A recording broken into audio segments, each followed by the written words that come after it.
নমস্কার বন্ধুরা, আবারও নতুন একটা রেসিপিতে তোমাদের সবাইকে স্বাগতম। আজকে করব তেলা কচুর আগা রান্না। এই দেখো কত সুন্দর সুন্দর মোটা মোটা আগাগুলো।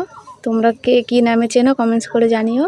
আর এই যে এইগুলো ছাড়িয়ে নিতে হয়, এগুলো ছাড়িয়ে নেব। এই দেখো এইভাবে আমি ছাড়িয়ে নিচ্ছি।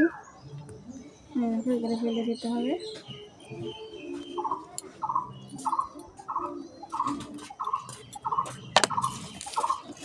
এইভাবে এক এক করে সবগুলো ছাড়িয়ে নেব।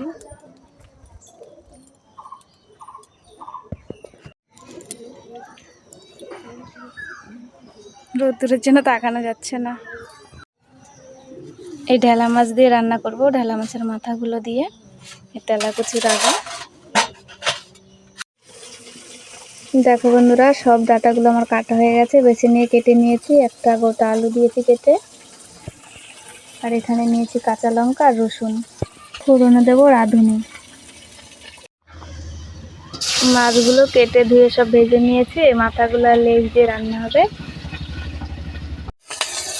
মাছ ভাজা যেটুকু তেল ছিল ওইটুকুর মধ্যেই লঙ্কা চিড়ে দিয়ে দিয়েছে, আর আলুটা আগে থেকে ভেজে রেখেছিল।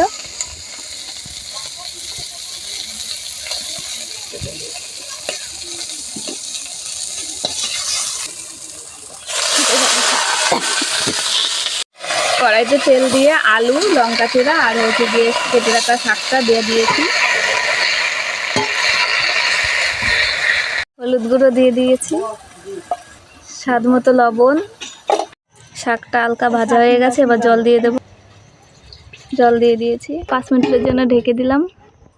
মাছগুলো দিয়ে নামিয়ে নিয়েছি, আর এদিকে কড়াইতে তেল দেওয়া হয়ে গেছে। ফোড়নে 2টো শুকনো লঙ্কা, রাঁধুনি আর থেঁতো করা রসুন দিয়ে দিয়েছি।